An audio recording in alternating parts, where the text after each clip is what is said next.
Welcome back on my YouTube channel Kumaon mathematical express. तो guys आज हम स्टार्ट करेंगे एक्सरसाइज 2.3। लेसन का नेम आपका क्या था, बहुपद। तो 2.3 शुरू करने से पहले, जैसे कि हर एक एक्सरसाइज करने से पहले हम कुछ बेसिक्स को समझते हुए चलते हैं। तो वैसे ही बेसिक्स अभी भी हमें सीखने पड़ेंगे, लेकिन इस बार बेसिक्स जो है वो प्योरली कॉन्सेप्ट की फॉर्म में ना हो करके पहले हम एक उदाहरण समझेंगे और उस उदाहरण की सहायता से या उस उदाहरण की हेल्प से ही हम आगे उस कॉन्सेप्ट को बिल्ड कर पाएंगे या बना पाएंगे। तो आइए शुरू करते हैं। हमारा कॉन्सेप्ट का नेम याद रख लीजिएगा, विभाजन एल्गोरिदम है।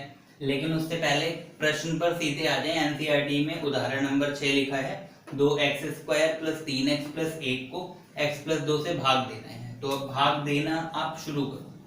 देखो क्या करोगे, सबसे पहले एक मिनट, हम x + 2 से भाग देना है तो x + 2 को यहां लिख लेते हैं और 2x² + 3x + 1 को इधर लिख लेंगे।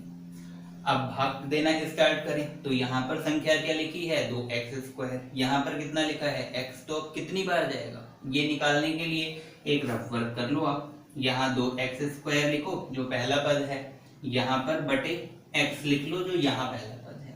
अब अगर हल करते हैं तो हल करने पर कितना मिलेगा, x से एक घात कम हो जाएगी, 2 वैसे ही और x आ जाएगा। इसका मतलब कि कितनी बार जाएगा यहाँ से, तो आप लिख लोगे 2x बार जाएगा, पता चल गया।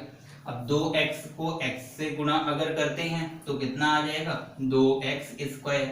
इस 2x को ही 2 से फिर से गुणा करो तो कितना आता है, 2 दूनी क्या होता है, 4। आपको भी पता है, x साथ में लिख लेंगे आगे।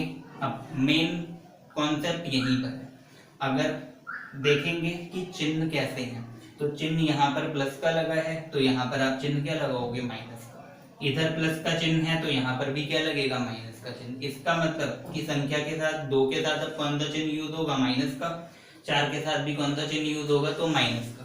अब दोनों को हल करें तो प्लस और माइनस क्या होता है, माइनस माइनस होगा। इसका मतलब संख्याएं घटेंगी, घटाओगे तो 2 से 2 घट के क्या आता है, 0। तो इसका मतलब संख्याओं को आपस में काट भी सकते हैं। इसके बाद प्लस और माइनस क्या होता है, माइनस।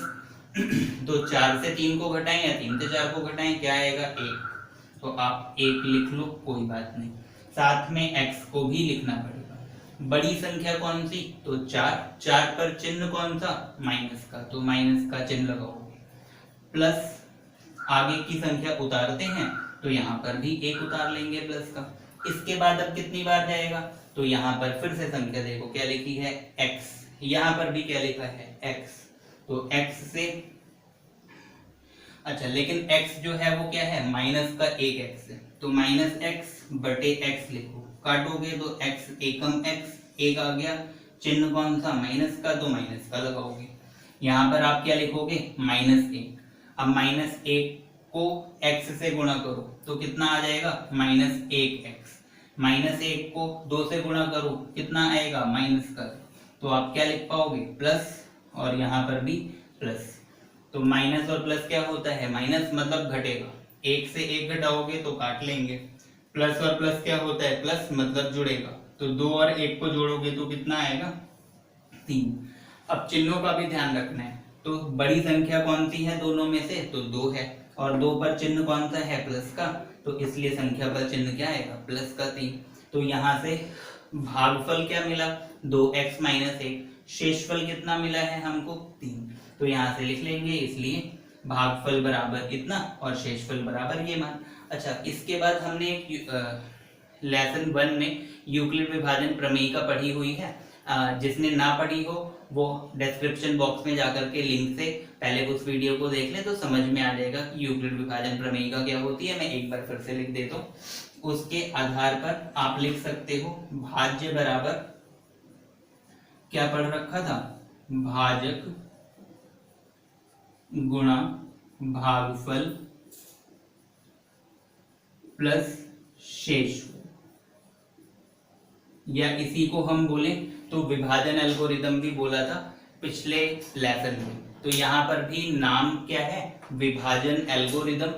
और विभाजन एल्गोरिदम अब किसके लिए यूज करना है, तो बहुपदों के लिए हमें यूज करना होगा।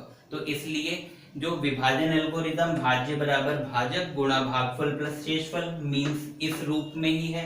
ये जो बहुपद है वो किसका कार्य करेगा, भाज्य का। यहाँ पर जो बहुपद लिखा हुआ है वो किसका कार्य करेगा, भाजक का।